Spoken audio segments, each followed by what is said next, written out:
Hello दोस्तों, कैसे हैं आप सभी का स्वागत है आपके अपने इस यूट्यूब चैनल हिंदी की बिंदी में। तो दोस्तों, आज हम पढ़ने जा रहे हैं हिंदी आलोचना का विकास। तो आलोचना के ऊपर जो है जो यूपीएससी का जो सिलेबस है उसके अंतर्गत जो है आलोचना टॉपिक दिया गया है, आलोचक और आलोचना। और इसके ऊपर जो है अच्छा खासा टॉपिक जो है 2-3 टॉपिकों में हमें आलोचना के ऊपर जो है वो मिल जाते हैं। तो चलिए इसी पर चर्चा करते हैं। तो आज हम पहले पढ़ेंगे इसके विकास की बात। तो हिंदी आलोचना का जो है अपना एक स्वतंत्र अस्तित्व है। तो कुछ लोग जो है इसको संस्कृत काव्य शास्त्र की परंपरा मानते हैं, तो कुछ लोग जो है पाश्चात्य आलोचना का अनुकरण जो है इसको मानते हैं, हिंदी आलोचना को। लेकिन हिंदी आलोचना का जो है अपना स्वतंत्र अस्तित्व है। अगर बीज रूप से बात करेगी इसकी शुरुआत कब से हुई, तो इसकी शुरुआत जो है वो भक्ति काल में मिलती है। रीतिकालीन काव्य शास्त्र में उसका और अधिक विकसित रूप दिखाई देता है, लेकिन जो इसका स्वतंत्र रूप जो है वो आधुनिक काल में मिलता है। भारतेंदु काल में ही जो है इसका पकड़ होता है, परंतु जो इसका आगे जो इसका बढ़ाव है वो हमें शुक्ल के काल में देखने को मिलता है, शुक्लोत्तर युग में। तो चलिए अब सबसे पहले देखते हैं भक्ति काल में ये किस में था।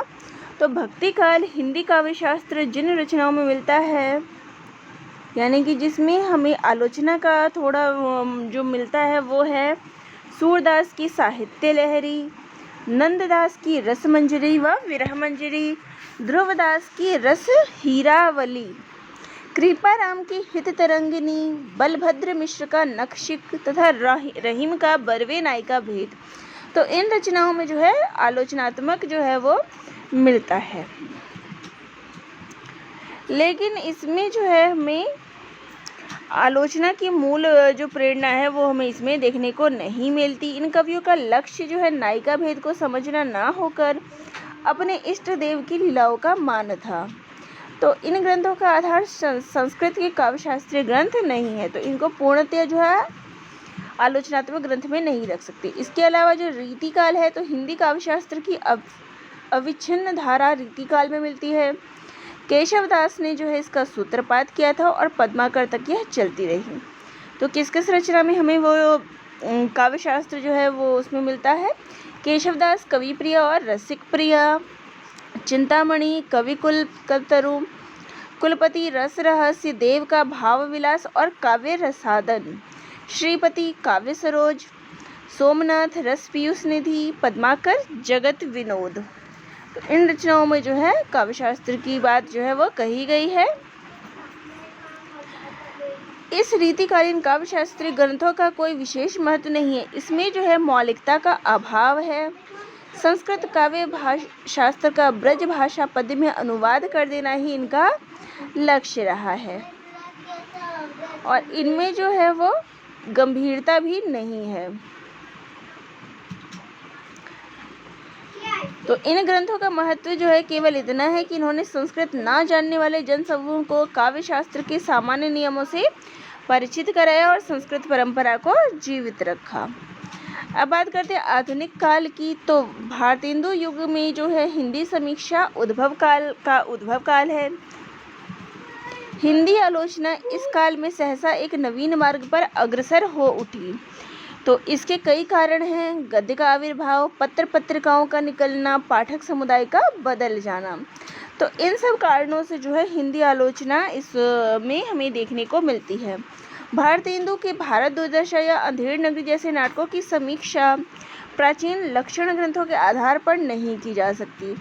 इसके लिए एक नई कसौटी नितांत अपेक्षित थी। तो भारतेंदु युग में जो है समीक्षा की हमें पुरानी और नई प्रवृत्तियां दिखाई देती है, जो इस प्रकार है। सैद्धांतिक विवेचन इस काल में किया गया।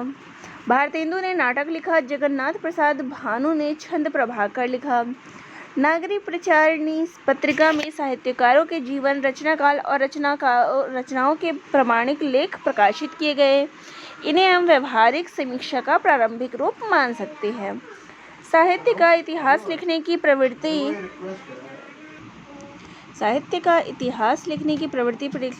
परिलक्षित हुई। शिव सिंह सरोज में प्राचीन कवियों का जीवन परिचय और रचनाएं जो है वो लिपिबद्ध की गई। तो हिंदी प्रदीप और आनंद कादम्बिनी पत्रिकाओं में हमें लाला श्रीनिवास दास के संयोगता स्वयंवर की समीक्षा जो है इस युग में प्रकाशित हुई है। आनंद कादम्बिनी में रमेश चंद्र दत्त के वंग विजेता नामक उपन्यास के हिंदी अनुवाद की इसमें समीक्षा छपी थी। इसमें मूल तथा अनुवाद दोनों के गुण दोष का विवेचन किया गया था। कथा वस्तु, चरित्र चित्रण, संवाद, सामाजिक मूल्यता आदि विधियों का दृष्टियों से कृति का परीक्षण किया गया था। वे समीक्षाएं हिंदी की व्यवहारिक समीक्षा का आरंभिक रूप प्रस्तुत करती है।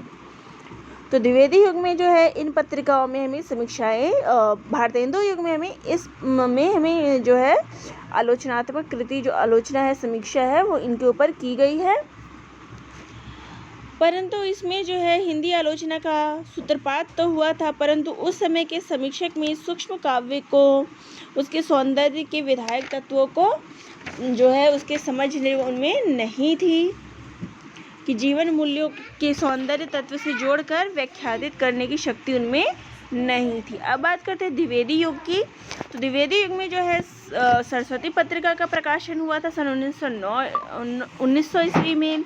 तो इस युग में जो है हिंदी आलोचना का विकास क्रम जो है वो दिखाई देता है। 1903 में आचार्य महाप्रसाद द्विवेदी जी ने सरस्वती पत्रिका का जो है भार संभाला था। इसमें पुस्तक समीक्षा के नाम से एक स्तंभ रखा और स्वयं उस पुस्तक में जो है उन्होंने समीक्षाएं की है।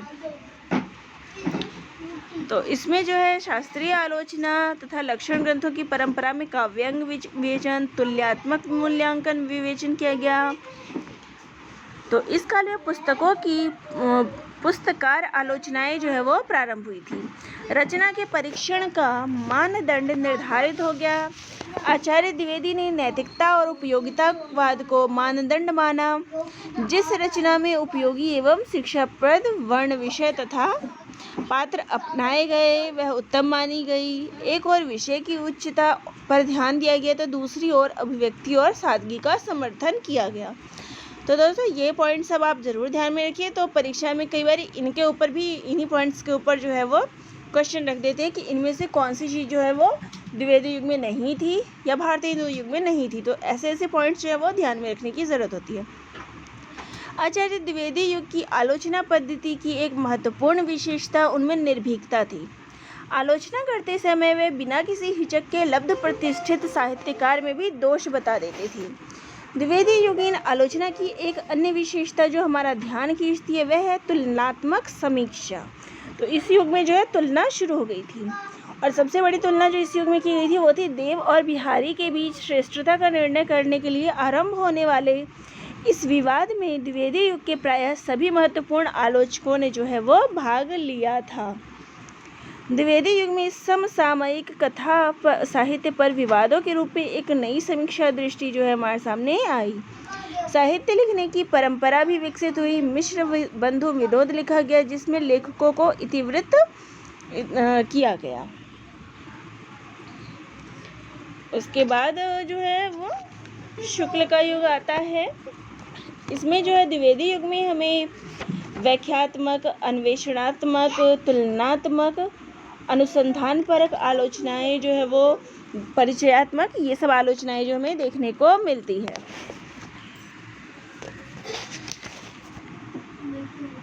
तो द्विवेदी युग में हमें परिचयात्मक, व्याख्यात्मक, तुलनात्मक आदि रचनाएं देखने को मिलती है। अब बात करते हैं शुक्ल युग की। तो ये जो है वो महत्वपूर्ण युग है। सबसे जो ज़्यादा आरंभ हुई आलोचना की वो इसी युग में हुई। शुक्ल का युग जो है वो यहीं से हम हिंदी समीक्षा की बात जो हम कर सकते हैं। आचार्य रामचंद्र शुक्ल ने हिंदी समीक्षा को अपनी प्रखर प्रतिभा तथा क्षमता से गौरव के उच्च शिखर पर पहुंचा दिया। आचार्य शुक्ल ने प्राचीन और नवीन के समन्वय द्वारा एक समीक्षा पद्धति की स्थापना की जो अनुपम शक्ति संपन्न थी। शुक्ल जी जिस समय आलोचना क्षेत्र में आए उस समय द्विवेदी युगीन नैतिकता और इतिवृत्तात्मकता के विरुद्ध क्रांति का उद्घोष करते हुए छायावाद का उदय हो चुका था। तो कविता के क्षेत्र में जो है छायावाद का बोलबाला था। तथा कथा साहित्य में प्रेमचंद स्वयं एक युग बनकर अवतीर्ण हो चुके थे। तो यानी जब शुक्ल के समय में जब आलोचना ही शुरू हुई तो कविता में जो है वो छायावाद की शुरुआत थी, और कथा साहित्य की बात करें तो वहाँ प्रेमचंद का बोलबाला था। रीतिकालीन संस्कार भी सर्वथा निःशेष नहीं हुए थे। उस संक्रमण काल में आचार्य शुक्ल ने युग पुरुष की भूमिका निभाई थी। शुक्ल जी के हाथों में हिंदी आलोचना की बागडोर आते ही देव और बिहारी तथा देव जैसे तुलनात्मक अध्ययन से हटकर आलोचना का केंद्र जो है हिंदी का भक्तिकालीन साहित्य हो गया। शुक्ल जी ने कविता में अनुभूति को प्रधानता दी। उन्होंने लोकमानस और लोक हृदय के साथ रागात्मक संबंध स्थापित होने की प्रमुखता दी। उन्होंने भारतीय रसवाद को जिस लोक संवति का भाव दिया उसका निर्वहन काव्य प्रबंध काव्य में ही संबद्ध था। तो उन्होंने जो है रसवाद को महत्वपूर्ण स्थान दिया। शुक्ल जी सिद्धांत निरूपण में जो है दक्ष थे। उन सिद्धांतों का परीक्षण करने में भी उससे भी अधिक निपुण थे। काव्य का परीक्षण करने की उनमें अंतर्भेदनी दिव्य दृष्टि प्राप्त थी। इसलिए उन्होंने सूर, तुलसी और जायसी पर प्रभावशाली व्यवहारिक समीक्षाएं लिखी है। उनके आलोचक व्यक्तित्व की एक प्रमुख विशेषता थी उनकी सजग एवं व्यापक दृष्टि। शुक्ल जी के युग की जो एक महान विभूति थे श्याम सुंदर दास जी। उन्होंने अपने साहित्य आलोचन द्वारा पहली बार हिंदी समालोचना को अध्ययन अध्यापन के विषय में प्रतिष्ठित किया। विश्वनाथ प्रसाद मिश्र सैद्धांतिक समीक्षा के क्षेत्र में विशेष महत्वपूर्ण नहीं है, किंतु व्यवहारिक समीक्षा के क्षेत्र में उन्होंने विशेष कार्य किया है। तो जो विश्वनाथ प्रसाद मिश्र हैं वो हैं व्यवहारिक समीक्षा के क्षेत्र में है। उन्होंने व्यवहारिक समीक्षाएं उन्होंने की है। रीतिकालीन नामकरण, प्रवृत्तियाँ, साहित्य आदि विषयों पर विद्वतापूर्वक विवेचन किया है। उनकी कृतियां हैं भूषण बिहारी, घनानंद बिहारी की वाग विभूति तथा वाडम्य विमर्श। लक्ष्मी नारायण सुधांशु आचार्य शुक्ल की परंपरा के आलोचक है। जीवन के तत्व और काव्य के सिद्धांत तथा काव्य में अभिव्यंजनावाद उनकी प्रमुख कृतियां हैं। तो इन कृतियों के नाम जो है वह जरूर देख लीजिएगा। कृष्ण शंकर शुक्ल ने व्यवहारिक समीक्षा के क्षेत्र में महत्वपूर्ण कार्य किया है। महाकवि रत्नाकर तथा केशव की काव्य कला उनकी महत्वपूर्ण आलोचनात्मक पुस्तकें हैं। तो ये कृष्ण शंकर शुक्ल की जो है वो आलोचनात्मक पुस्तक है। अब इसके बाद जो है शुक्लोत्तर युग की बात करें तो शुक्लोत्तर युग में हिंदी समीक्षा जो है वो बहुमुखी प्रगति पर हुई। उसका अध्ययन इस प्रकार से है। स्वच्छंदतावादी समीक्षा, तो उस युग में जो है शुक्लोत्तर युग में हमें स्वच्छंदतावादी समीक्षा मिलती है। इस समीक्षा का मूल आधार छायावादी काव्य है, और छायावादी काव्य की जो विशेषता थी वो थी स्व अनुभूति की प्रधानता, कल्पना की अतिशयता, नवीन सौंदर्य दृष्टि, और इन्हीं विशेषताओं के आधार पर स्वच्छंदतावादी समीक्षा में छायावाद का परीक्षण किया गया। शुक्ल जी ने नैतिकता और उपयोगिता के प्रति अपने अटूट आग्रह के कारण अनुभूति की मार्मिकता पर कम जोर दिया है। केवल अनुभूति की मार्मिकता को समग्रता से ग्रहण करने का प्रयास स्वच्छंदतावादी आलोचकों ने किया, और स्वच्छंदतावादी आलोचक में जो प्रमुख है वो है नंद दुलारे वाजपेयी। आचार्य हजारी प्रसाद द्विवेदी तथा नगेंद्र भी इसी कोटि में आते हैं। इस समीक्षा पद्धति की निम्न विशेषताएं हैं। तो यहाँ पे हम पढ़ रहे हैं स्वच्छंदतावादी समीक्षा की विशेषताएं। अनुभूति जगत में सर्वोपरि महत्व देना इनकी प्रधान विशेषता है। अनुभूति इसलिए इस धारा के समीक्षकों ने विषय प्रधान काव्य की उपेक्षा भाव प्रधान गीतों को अधिक सराहा। इस समीक्षा पद्धति में नवीन सौंदर्य बोध को अपनाया गया। नवीन जीवन मूल्यों, हृदय की संश्लिष्ट भाव छवियों और अभिव्यक्ति के नवीन उपकरणों को इन्होंने अपने सौंदर्य में दर्शन की। आचार्य नंद दुलारे वाजपेयी छायावादी काव्य जगत के मोहक सौंदर्य से इतने अभिभूत हो उठे, उन्होंने उसी के आधार पर अपनी समीक्षा पद्धति को विकसित किया। और इसी परंपरा के दूसरे महत्वपूर्ण समीक्षक थे डॉक्टर हजारी प्रसाद द्विवेदी। उन्होंने स्वच्छंदतावादी समीक्षक होते हुए भी अनुभूति का संबंध सामाजिक मंगल से जोड़ा। इसके बाद आते हैं प्रभाववादी समीक्षक। तो इस कोटि की समीक्षा में पंडित शांतिप्रिय द्विवेदी जो है अग्रगण्य है। आचार्य शुक्ल ने इस समीक्षा को महत्वहीन मानते हुए कहा था, न ज्ञान के क्षेत्र में उसका कोई मूल्य है, न भाव के क्षेत्र में। इसे समीक्षा या आलोचना कहना ही व्यर्थ है। शांति प्रिय द्विवेदी ने को इस कोटि का समीक्षक इसलिए माना गया क्योंकि उन्होंने छायावादी ढंग पर कविता ना लिखकर गद्य लिखा। इन समीक्षाओं में काव्यात्मक का इतना बाहुल्य हो गया कि सारभूत करने पर भी विचारों को देखा जा सकता है। तो ये प्रभाववादी समीक्षक में शांतिप्रिय द्विवेदी जी का नाम आता है। कवि समीक्षक शुक्लोत्तर हिंदी समीक्षा के विकास क्रम को समझते हुए कवि समीक्षकों के योगदान को अनदेखा नहीं कर सकते, और इन समीक्षकों में हैं जयशंकर प्रसाद, सुमित्रानंदन पंत, निराला और महादेवी वर्मा। तो ये कवि भी है और इन्होंने समीक्षाएं भी की है। प्रसाद जी ने काव्य और कला तथा अन्य निबंध लिखकर अपने विचारों का प्रवर्तन किया। सुमित्रानंदन पंत की मान्यता थी कि पुराने सिद्धांतों के आधार पर नए साहित्य का मूल्यांकन नहीं हो सकता। निराला का कार्य पंत से भिन्न था। पंत और पल्लव, मेरे गीत और कला, परिमल की भूमिका आदि में उन्होंने आलोचनात्मक विचारों की झांकी जो उनकी मिलती है। इन निबंधों में उनके सौंदर्य बोध, अध्ययन, सूक्ष्म दृष्टि और रसज्ञता के दर्शन होते हैं। महादेवी वर्मा के आलोचनात्मक विचार उनकी यात्रा और दीपशिखा की भूमिकाओं में मिलते हैं। साहित्यकार की आत्मा और अन्य निबंध में भी उनके विचारों का स्वरूप मिलता है। इसके बाद आती है प्रगतिवादी समीक्षा। तो प्रगतिवादी समीक्षा ने भी आलोचना के क्षेत्र में जो है नवीन स्थान स्थापित किया है। मार्क्सवाद के आधार पर आगे बढ़ने वाले समीक्षकों में शिवदान सिंह चौहान, अमृत राय, प्रकाश चंद्र गुप्त और रामविलास शर्मा के नाम विशेष रूप से उल्लेखनीय हैं। तो इन नामों को जो है जरूर ध्यान में रखिए, क्योंकि परीक्षा में जो है अधिकतर मार्क्सवादी समीक्षकों के नाम जो है कितनी बारी पूछे जा चुके हैं। तो प्रकाश चंद्र गुप्त भी अत्यंत उदार और प्रगतिशील आलोचक हैं। उनके निबंध संग्रह आधुनिक हिंदी साहित्य एक दृष्टि, हिंदी साहित्य की जनवादी परंपरा तथा साहित्य धारा में उनकी आलोचना विषयक दृष्टि जो है देखने को मिलती है। डॉक्टर रामविलास शर्मा प्रतिभावान, निर्भीक, ओजस्वी व्यक्ति वाले प्रगतिवादी समीक्षक हैं। रामविलास शर्मा इस आंदोलन के प्रमुख कर्णधारों में से एक रहे हैं। वे सामाजिक यथार्थ के प्रबल समर्थक हैं। तो ये रामविलास शर्मा के बारे में जो महत्वपूर्ण बातें हैं उनको ज़रूर देखें।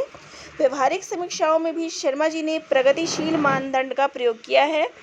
डॉक्टर रामदर्श मिश्र ने शर्मा जी की समीक्षा के विषय में लिखा है, शर्मा जी की दृष्टि पकड़, समय और अनुभूतिशीलता में समीक्षक की पूरी क्षमता है। जहाँ वे तटस्थ होकर विचार करते हैं वहाँ उनकी स्तर बड़ी उच्च कोटि का होता है। शर्मा जी में नवीनता है, अभिव्यक्ति प्रणाली बड़ी ही स्पष्ट, प्रत्यक्ष और तीखी है। वह पाठकों को सीधे प्रभावित करती है। इसके बाद आती है मनोविश्लेषणात्मक समीक्षा। तो इसमें जो नाम आता है फ्रायड, एडगर और यंग के मनोविश्लेषणवाद ने भी साहित्य चिंतन को प्रभावित किया है। तो ये तीनों जो है वो पाश्चात्य मनोविश्लेषक हैं, लेकिन हिंदी पर भी इनका बहुत प्रभाव रहा है। साहित्य जन की प्रेरणा का मूल मनुष्य का चेतन मन न होकर अवचेतन मन है। साहित्य में व्यक्तिगत अनुभूति अधिक है। साहित्य में जो सामाजिक तत्व उभर कर आते हैं वे साहित्यकार के निजी अनुभव की अपेक्षा सामाजिक दबावजन्य होते हैं।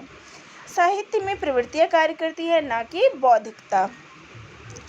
अवचेतन की दमित वासनाओं पर परिस्थितियों का प्रभाव होता है, किंतु यह प्रभाव आंतरिक कम ही होता है। प्राचीन नैतिक मान्यताएं व्यर्थ एवं आरोपित है। पाप पुण्य, भले बुरे, छोटे बड़े के बंधे बंधाए पैमाने झूठे हैं। वे मनुष्य को विनाश की ओर ले जाते हैं। तो मनुष्य परिस्थिति व सहज प्रवृत्तियों से प्रेरित होकर कार्य करता है, अतः वह किसी भी कार्य का नैतिक दायित्व उस पर नहीं है। और मनोविश्लेषणवादी जो समीक्षक है उसमें जिनके नाम उल्लेखनीय हैं वो हैं इलाचंद्र जोशी और अज्ञे। तो इनके नाम जो है ज़रूर देखिए, तो इन सब के नाम जो है परीक्षा में आते रहते हैं। देवराज उपाध्याय भी इसी कोटि के समीक्षक हैं। डॉक्टर नागेंद्र की स्वच्छंदतावादी समीक्षा पर इसका प्रभाव देखा जा सकता है। इलाचंद्र जोशी एक और आनंद को काव्य का उद्देश्य मानते हैं और दूसरी ओर मार्क्सवाद से जोड़कर यथार्थवाद का निर्माण करते हैं। इन्होंने जो है अनेक आलोचनात्मक पुस्तकें लिखी है। अगेन ये पाश्चात्य आलोचकों फ्राइड तथा एडगर की मनोवैज्ञानिक तत्व सत्यों कला निर्माण का मूल प्रेरणा स्रोत मानकर जो है उसमें नैतिकता, सामाजिकता और प्रश्नीयता प्रश्नों से जोड़कर वह साहित्यिक रूप दिया है जो भारतीय चिंतन से मेल खाता है और समीक्षा के नए आयामों को स्पष्ट करता है। तो इसके बाद बारी आती है समकालीन समीक्षाओं की। तो आज की समीक्षा प्राचीन समीक्षा से कई अर्थों में भिन्न है। तो समकालीन से है आज की समीक्षा की बात, वह प्राचीन समीक्षा से परिष्कार चाहती है क्योंकि आज के नवलेखन का वही सही मूल्यांकन नहीं कर पाती है। नई रचनाओं की संवेदना और उसके सौंदर्य की परख के लिए नई समीक्षा पद्धति की आवश्यकता है। आज की समीक्षा जो है वह नवलेखन की उपज है।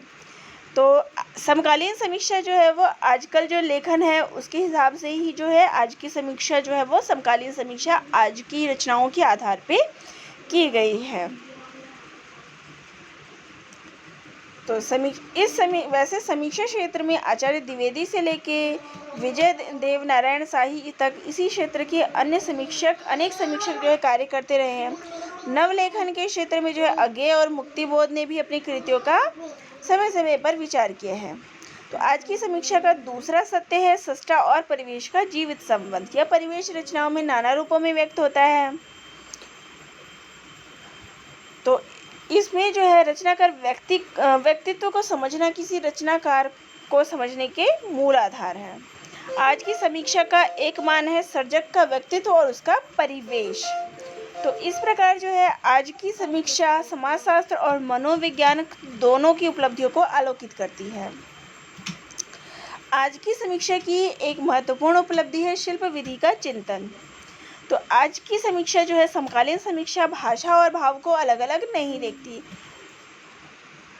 आज के लेखन की भाषा की महत्वपूर्ण उपलब्धि जो है वो बिंब योजना है। आज की जटिल खंडित संवेदनाओं और बोधों को व्यक्त करने के लिए बिंबों और विशेषताएं खंडित बिंबों और मुक्त साहचर्य की योजना हो रही है। आधुनिक समीक्षा में शिल्प संबंधी अनेक तथ्यों पर विचार हुआ है। तुक, मात्रा, लय, छंद, उपन्यास तथा कहानी की भाषा, आंचलिक उपन्यासों की शिल्प प्रक्रिया जो है आज की समीक्षा में विचार हुआ है। तो आज की समीक्षा भी मूलतः अनुभव को ही प्रधानता देती है।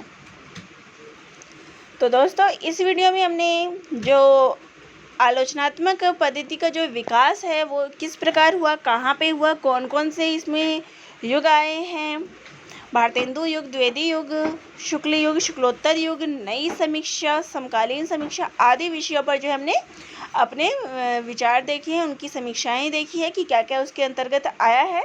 तो आप सभी को ये वीडियो कैसा लगा कमेंट बॉक्स में ज़रूर लिखिएगा। चैनल पे नए हैं तो चैनल को ज़रूर सब्सक्राइब करिएगा। तो दोस्तों आप सभी का बहुत बहुत धन्यवाद।